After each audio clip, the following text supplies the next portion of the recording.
Happy birthday to my heartbeat and soon-to-be wife, in person of Okpeyemi Anike Omolewa. You are indeed the reason my heart beats with love and purpose. On today, your special day, with this little artwork of mine, I just want to remind you of how deeply I cherish you. Happy birthday, my queen. Ẹ bá mi pè é bí ológun ẹrú o.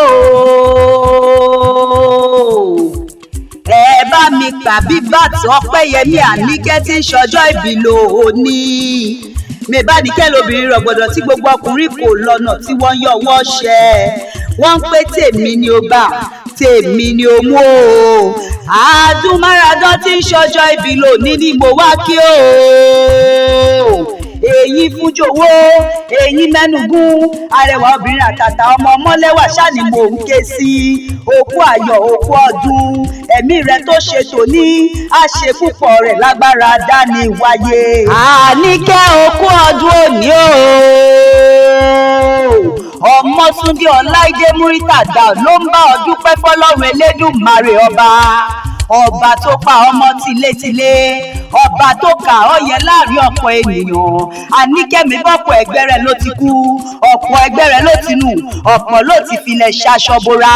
Àwa ò fi ọ̀wọ́n àfi bá ọgbórúkọ Ọlọ́run ọba ga ni.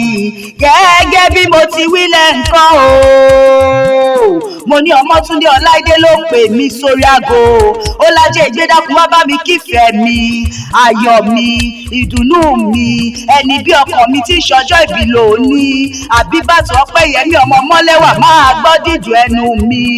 Ó lọ́dún tó múlò ní ọdún owó, ọdún òní, ọdún ọlá, ọdún ayọ̀ ló máa bá wọn ṣe, òní bá wọn ṣọdún bànújẹ́.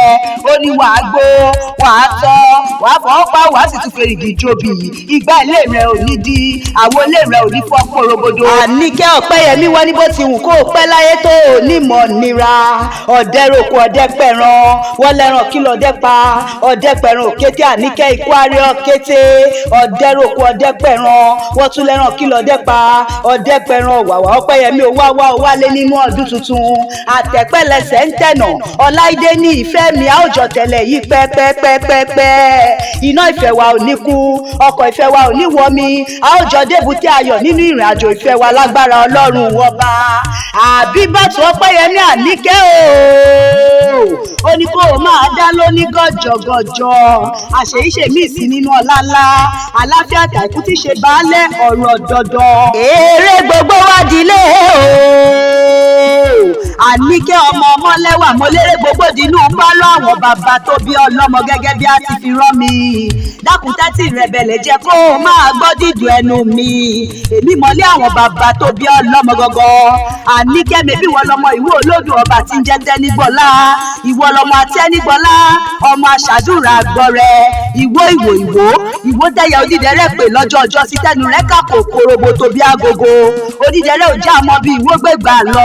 Àníkẹ́ ìwọ lọ́mọ akórógbó ṣòwò, ilé ọmọ akábì ìṣọ̀rọ̀, towó tilẹ̀kẹ̀ ní ìsolójúde bàbá tó gbé bí ọlọ́mọ. Ìwọ tí ò nílẹ̀kùn wọn ò ní kọ́kọ́rọ́. Ẹrú wẹ́wẹ́, ìwọ̀fà wẹ́wẹ́ ni wọ́n fi ń délé nínú ilé bàbá rẹ̀. Àgbéníyàn ọmọ olóòlà tí ń ṣakẹ́kẹ́, àgbéníyàn ọmọ olóòlà tí ń kàbàjà. Àníkẹ́ ọmọ Ọmọlẹ́wà, Tẹ́nígbọ́lá ní ọmọ dákódákó. Ìwọ lọmọ dábòdábò nínú ilé bàbá tó gbé bí ọlọ́mọ. Àgbéníyàn o, mo nágbé nìyí wọn kì í gbowó ìkọlà lọ́wọ́ ọ̀tẹ̀ yìí. Ẹni bá gbowó ìlà lọ́wọ́ ti yín, bẹ̀rẹ̀gẹ̀dẹ̀ la bẹ́ẹ̀ wọn lọ́wọ́ nínú ilé bàbá tó gbé bí ọlọ́mọ. Òrìṣà méjèèjì ni tìwó, wọn kì í jẹyán, bẹ́ẹ̀ wọn kì í jẹ ẹ̀kọ́ yangan. Àníkẹ́ bálẹ̀ bá tilẹ̀, ogun ni wọ́n ń tọrọ nínú ilé bàbá tó gbé bí ọlọ́mọ gangan. Àbíbàtú Ọpẹ́yẹmí Àníkẹ́ ìwọ ti ṣọdún òní náà o. Ìwọ tó ṣọdún òní ló tún ṣe mí sí nínú ọlá ńlá, àlàáfíà àtàkù tí ṣe baálẹ̀ ọ̀rọ̀ dandan. Ọmọ́túndé Ọláìdé wá ní kí n máa kọrin fún ọ wípé happy birthday to you. Ó ní Àbíbàtú Ọpẹ́yẹmí àfẹ́sọ́nà tèmi, ìwọ tó ṣọdún òní ló tún ṣe mí sí.